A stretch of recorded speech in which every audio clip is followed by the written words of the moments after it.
Hey guys, it's Kevin again.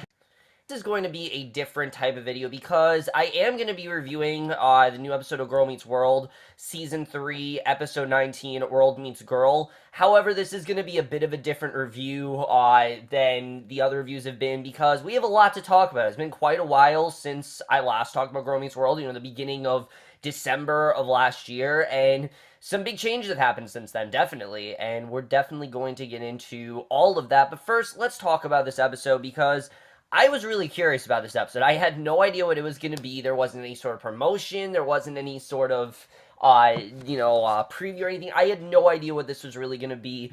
And I think it was a good interactive episode. They did a good job with showing, the fan service and showing how many people love this show and the impact it's had on them and the life lessons and things like that, how it actually has helped people in their daily lives. I thought they did a really good job with that.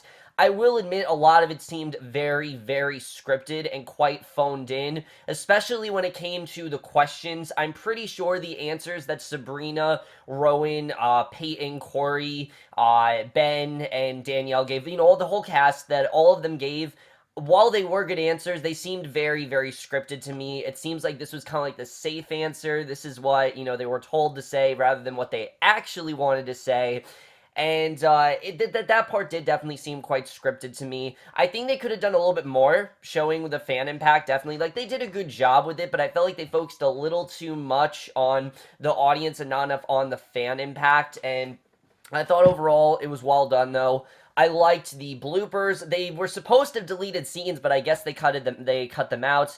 I really did love, I'd say, the last, 8 minutes of this episode, because I really liked when Rowan and Sabrina came out, and they had all these different friends go to the bay window, showing how much of a safe place it was for them. I thought that was really well done. And then my favorite part by far was the very end, where we saw Rowan and Sabrina not talking as Riley and Maya at the same space they always are at for their show, where they have all their emotional scenes together. However, they're not talking as Riley and Maya, they're talking as Sabrina and Rowan. The impact they've had, the friendship that they've made, and I just thought it was really an effective way to end the episode overall, just showing how close the cast is and everything. So it was really well done, definitely. I don't really have much to say about it, but if I were to rate this episode, I would give it a 3.5 out of 5 or a B.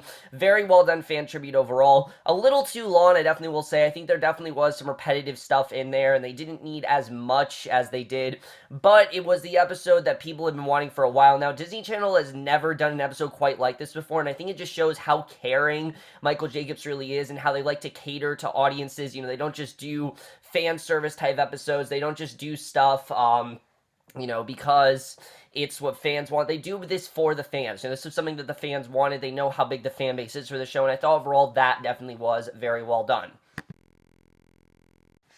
However, that's not what I'm here to talk to you guys about. As much as I did really like World Meets Girl, we have a much bigger problem to address because, of course, as we know, it has been very up in the air, the future of Girl Meets World. Since the season premiered, I feel like it's been very up in the air. It's been a lot more, I think, cutting edge. I think it's been a lot darker than previous seasons have been. It's gone into some very touchy subjects, and they really haven't been able to just, to just go all out. They haven't been able to do that because they've been on Disney Channel. They've always had that restriction. And I feel like seasons 1 and 2, it worked because they were in middle school and there's not as many complications as you face when you're in high school. But now that they are in high school, that's, as we know, when Boy Meets World started to turn from a kid's show to a much bigger adult show. Now, I would never say Boy Meets World is a kid's show. I wouldn't even say Girl Meets World is a kid's show. I'd say it's a show for people who start off as, immature and grow to be much more mature as they go on. That's what I feel these shows are made for. And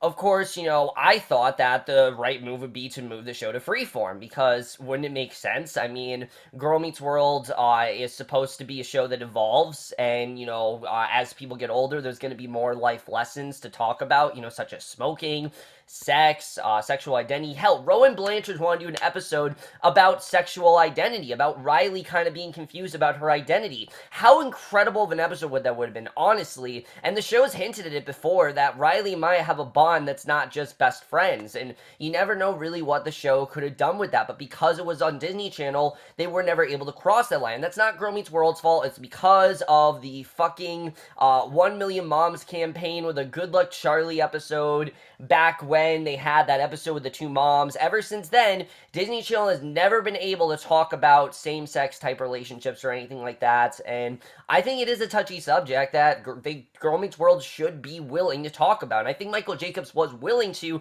but again, there was always that line. They could never cross it. So like I said, I figured this was an obvious move. Move the show to freeform. I feel like they have the audience.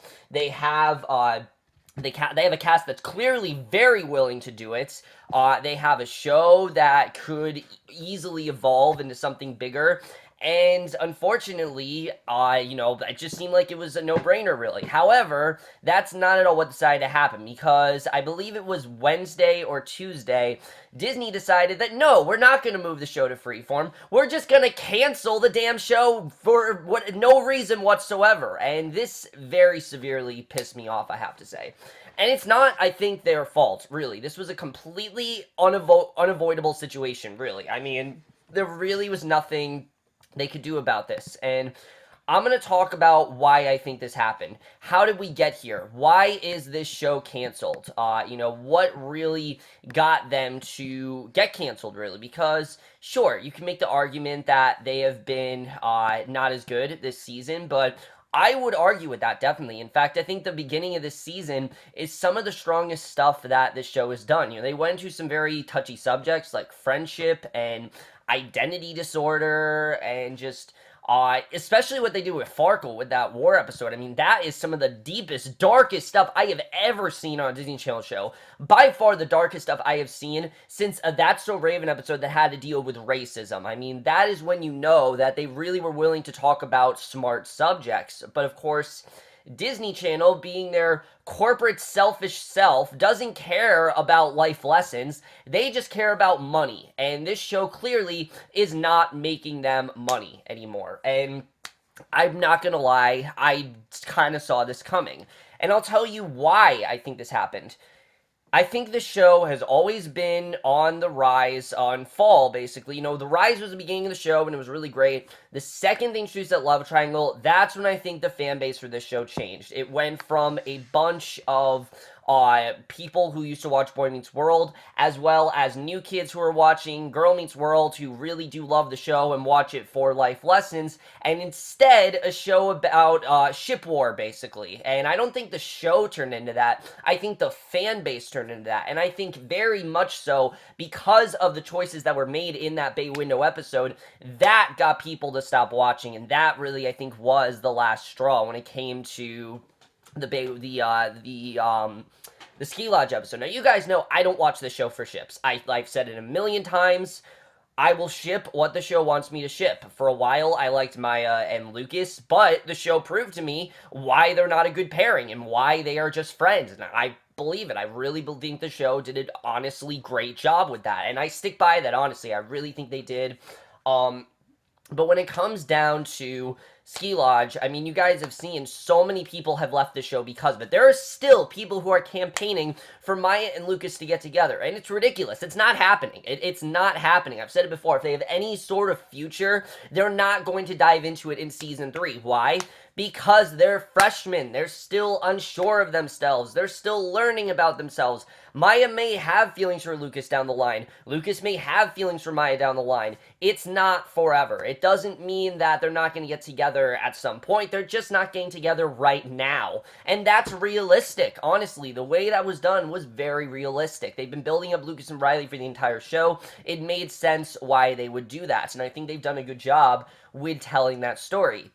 However, I think because of the fact that Michael Jacobs did what he wanted to do, which in my opinion is genius writing. I've said it before, the best writers don't cater to an audience, they cater to themselves. They write TV that they want to see, rather than TV they think the audience will want to see. And that's why we have geniuses such as Sam Esmail and Damian Lindelof, and Noah Hawley, incredible writers like that. Now, am I saying Michael Jacobs is on the caliber of The Leftovers or something like that? No, I'm not saying that, but I am saying he has a very similar type style where he writes he writes what he wants to see and where he thinks the show should go.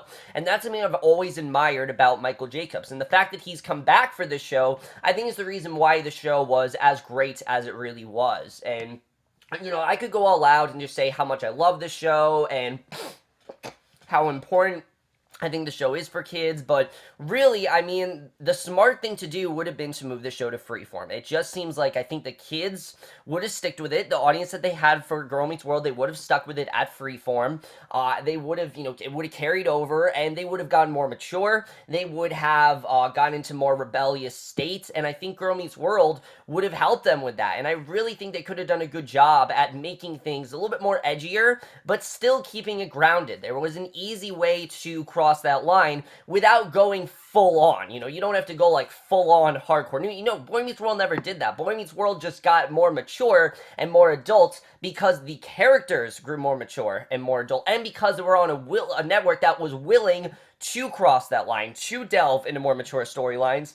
Disney Channel never let them do that, and I've always thought the Girl Meets World was on the wrong channel. I always have. I've said this before, and I'm going to tell you guys this a million times.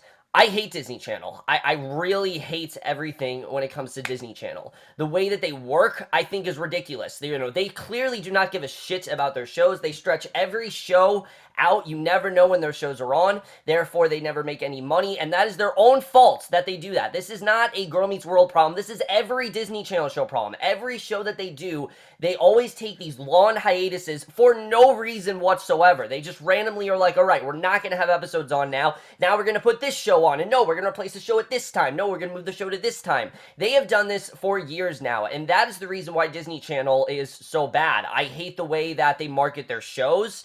They market them as these ridiculous, dumb comedies that are just so unfunny and so unwatchable. And I think that's the main reason why Girl Meets World started to lose viewers. Because if you guys realize, after this, once Ski Lodge came, Disney Channel started shortening the promos, started shortening the promotion for the show, and focusing more on other shows, especially when Bizaardvark came, which a lot of people say is kind of like Girl Meets World if it wasn't a good show. And yeah, I mean, you have two girls who look very similar to Riley and Maya, and Best Friends Whenever is another great example of that. Those two girls look exactly like Riley and Maya, except it doesn't have the smart humor that Girl Meets World has. I tried to watch that show. It's shit. I can't stand Best Friends Whenever. I can't stand Bizaardvark. I can't stand a single damn Disney show that's not Girl Meets World because it doesn't have the smart humor. It doesn't have the life lessons. It doesn't understand kids like Girl Meets World does, and that's the reason why I've stuck with the show as long as I have, because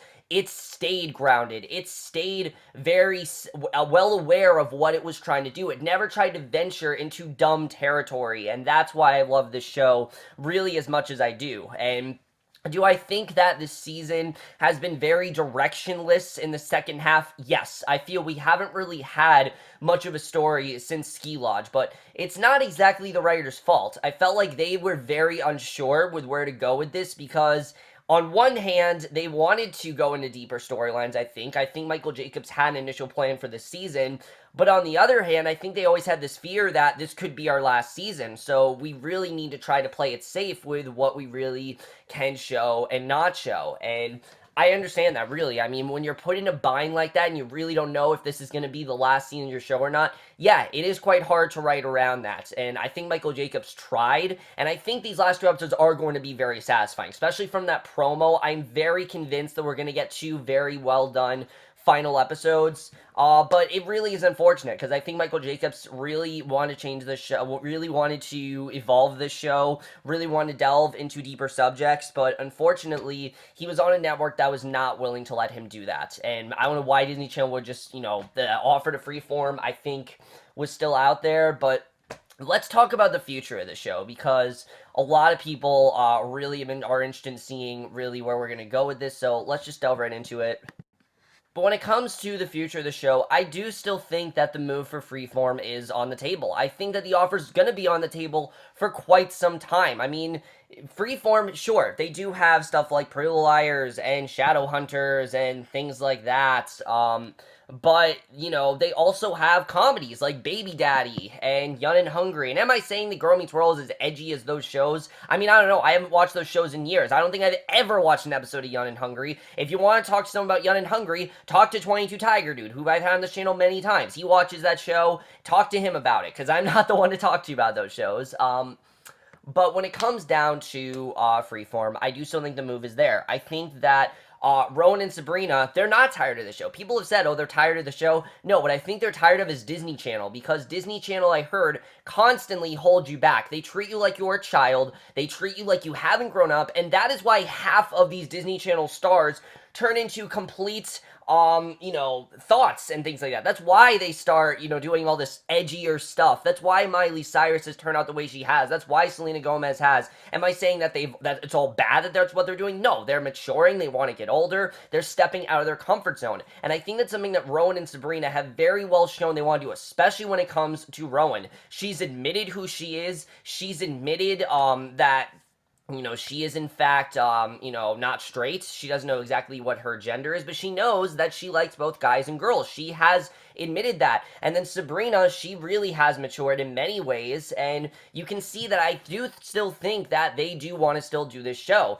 The problem is there really a network for them? Is Freeform really the home for Girl Meets World? Will they still have that audience? I mean, I'm willing to bet that the audience will carry over, and that's what's going to happen, but I'm not entirely sure. I'm really not sure if that's going to happen. We'll have to see. Netflix, people have talked about it. I'm not sure if that's really the right thing for them. I really don't know. I mean, Netflix, I've said it before, the great thing about Netflix is that Netflix doesn't have any sort of restrictions and there's no rules. You kind of just do what you want to do with your show, and as long as Netflix adheres to it, they'll be completely fine with that. I mean, look at Fuller House. That's the great thing I think Fuller House have had. You know, now they're going from 13 to 18 episodes, and Netflix is completely okay with that because it's not their decision. It's the creator's decision. They are a media platform that is solely based on creative control for the creators of the show. You know, they're not someone who tampers with networks. They do what the creators want to do with the show, and that's why I think Netflix has been as successful as they are. So I do still think that Netflix is there for them. I mean, the show's on Netflix. They do still have an audience there. Most people have a lot of people discovered the show through Netflix, so yeah, that offer I think is there too. But the other question is, you know, I think it really comes down to how is this show going to end in season 3? Because if it ends the way I think it's going to, I'm not sure if we're really going to get to season 4. I'm not sure where they go after this, really. And I don't know really what's going to happen there. But it is very unfortunate that the show is canceled. It is too bad that we're not going to see more episodes of Girl Meets World on Disney Channel anymore. But I don't think this is the end. I do still think there's going to be things out there. I think there's going to be more time for this show, and I don't want to say this is the end of the show. I really don't see that scenario happening. I definitely think that at some point the show will come back. You know, if we have Fuller House coming back, and we're at a time where Arrested Development can have another season. Hell, Will and Grace, the show that nobody wanted to continue, is having another season. I mean, that shows you how much fan base there are for these shows. And Girl Meets World, there especially is. I mean, there are dozens of petitions. Smurf Vlogs, I know that I've called you out before, but Smurf Vlogs, the one thing I will give him is that he has at least stuck with this show.